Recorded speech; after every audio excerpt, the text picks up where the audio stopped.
What's going on, guys? Jonah here, or more JLP. If you like listening to me talk, which no idea, wonder why you would, I do Call of Duty Zombies and Call of Duty on my main channel, Mr. JLP. So in this episode, it's been a long ass time since I've uploaded something. I've actually recorded this already and uploaded it, but I did not like what I said in it. I was kind of too scrambly. And you just think, hey, Jonah, you'd probably write a script this time because you didn't like the last one. Nope, not doing any of that. I don't write the script things. We're going to be talking to a military recruiter. So this is my my first episode in my series of episodes leading up to Police Academy or State Trooper Academy, whatever. So if you don't know, I was in the Army for over 3 years now. I'm a medic. I went to Fort Benning for basic training. Lots of cool stuff. So I'm going to start with talking to my recruiter, then MEPS, everything you need to know about MEPS, and then reception and basic training, and then red, white, blue phase, basic training, 3 separate videos. And then I'm going to make 3 videos about my 68 Whiskey AIT, which is being a medic, which is gold phase, black phase, and Camp Bullis. And then maybe talking about getting to your unit, probably not. I should be in the Police Academy later, in 2021, I will be in the Police Academy. And what I really want to do with this channel, this isn't really for you guys, this is more for me, to kind of log my experiences. Every single week, I'm going to be doing a vlog type video like this, talking about what I did in the Police Academy, what I learned, what I'm looking forward to, my challenges. So that will be interesting. So talking to an Army recruiter, I'm going to start with 3 tips. So these 3 tips are going to be: do your research, because you need to go in there having an idea of what you want to do. Number 2 is bring your family. I brought my wife. If you have a wife, if you have a girlfriend, boyfriend, parents, people who you care about, bring them. They might ask questions you don't ask. And number 3 is have realistic expectations. Not everybody gets a $40,000 bonus. It's just how it is. You know what I mean? So I am in the Army. So basically these first 2 episodes and basic training slightly may a little bit affect the other branches, but not really. But the first 2 episodes for sure. So basically a recruiter's job is to get you to join their branch or whatever. A National Guard recruiter is going to try to get you to join the Army National Guard. You know what I mean? Army recruiter is going to try to get you to join the Army. Navy recruiter, same thing. It's how it is. It's their job. Not all recruiters lie about everything. A lot of recruiters are honest. A lot of recruiters also just mention some things and don't mention other things. If you're trying to sell a car, right? Let's say you're trying to sell a Ford F-150, right? This is the #1 best-selling car in the entire world, actually, but the Ford F-150. Do you lead off with saying, hey, it's a huge gas guzzler and it only fits in certain parking spaces? It's huge. Even though it's a 2020, it gets the same gas mileage as my 2000 Silverado? No, you don't start with that. What you start with is saying, hey, look at this. It has all these comfort features. It's a smooth ride. It's a safe vehicle. So you kind of just focus on the good things rather than the bad things. You know what I mean? So not all recruiters lie about everything. My recruiter, he was super chill. I almost joined the Army once. They can be pushy. So this is a story about one. I almost joined the Army because I thought my wife was pregnant. Girlfriend, actually, when I was still in high school. And we didn't even have sex. But for some reason, we were super paranoid that she was pregnant or whatever. So I actually talked to a recruiter, and I was like, I was barely about to graduate. I had to get him special papers saying, hey, I probably will graduate.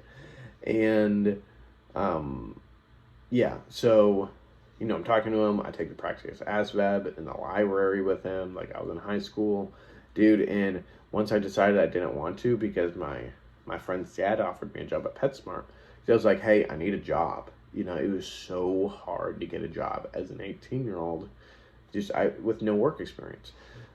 He offered me a job. I got the job, so I was like, nah, I'm good, fam. And dude, this guy called and called and called. Very annoying. I had no idea what I wanted to do at the time. I almost became a 68 Sierra preventative medicine, actually. I don't know. That wouldn't have been a horrible job.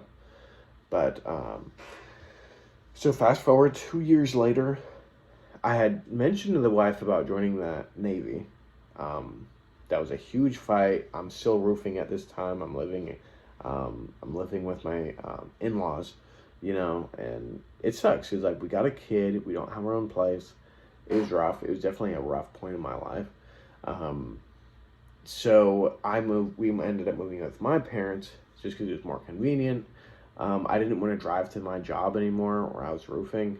I actually got a different job. I was getting 18 an hour, which was really nice, but super shady business owner, absolutely horrible dude. Fired me for literally no reason. Absolutely horrible. Then I did like two other jobs for like a week. That was horrible. Totally fell through. Nothing was there. I ended up just serving at Cracker Barrel. I was like, we had decided, hey, I'm going to join the Army, right? But we had to get married first. We decided we were going to join the Army because we went to the recruiter, right? I was like, I convinced her to just let me go to the recruiter and let's see, okay? Because at this point, we don't have any money. All we want in life is to have our own place, right? So I was like, I thought that so this building used to have multiple, like all the branches in this one building, but now it's just Army. I didn't realize that. So we go in, we talk to them. My wife was like, no way, Jose. And then my recruiter was like, hey, go take the practice ASVAB. I'll talk to your wife. And by the time, in the 15 minutes it took me to take my practice ASVAB, I come back. And then my wife is like, we'll do it. So that was that. Next step, getting married. So the reason we had to get married, we absolutely had to get married. Or I could have joined the National Guard or the Reserves and we would have been fine. But I had to get married was because I had a child and I had custody of that child. You know what I mean? And you can't be a single parent and join the military. That's how it is. You sometimes you can if you can make your parent a dependent, and like there's a process. There is a process to do things. A lot of the qualifiers and disqualifiers for the Army, I'm gonna talk for all about in MEPS. In MEPS, I will talk about, hey, can you join the Army with this? Can you not join the Army with that? I do work in a hospital. I worked in orthopedics for almost 2 years, so I do have a pretty good sense of, like different medical conditions and stuff, that can either, keep you from joining the Army, or because I know plenty of people that are in the Army that have these things. But the thing is, most people didn't know about it before. That's a whole different thing. But basically, I got a job at PetSmart just temporarily. Not PetSmart. This was my first job. I got a job at Cracker Barrel. I was a server just temporarily while we were trying to get married. We got married. I signed my papers a couple days later. Went to MEPS, all that. Like I said, that's a different discussion. But overall, just talking to a military recruiter, just go in there, ask questions. You know what I mean? In choosing your job and everything, that's a MEPS conversation. But just go in there, ask questions, be respectful. Don't let them push you around. Before you sign papers, they need you more than you need them. So don't feel like you're getting pushed or bullied around. Most of them are really nice. Most of them are chill dudes. Be honest and open with them, especially if you have previous crime history and stuff. Just be open with them and let them know. Don't waste their time If you know you don't meet the qualifications, don't waste their time, okay? Something else I had to do at my recruiting station, I had to do like a super small physical fitness test, just like picking up a weight and doing like a pacer test. It was super chill, throwing a little ball. They may tape you, they may drug test you multiple times at the recruiting station before you even go to MEPS. That's just how it is. Most of the recruiting stations are the same. They're trying to get you to join the military. Ask as many questions as you possibly can. I know so many people that didn't ask enough questions. We had a physical therapist, fully licensed physical therapist, master's degree, 34 years old, and just came in as a medic. Because he was told he was too old and he was going to hit the deadline. That guy would have came in as a captain. Instead, he came in as a specialist. That's crazy. He got boned big time. But that doesn't happen to everybody. So in the next episode, I'm going to talk about MEPS. And if you have any questions, put it in the comment section below.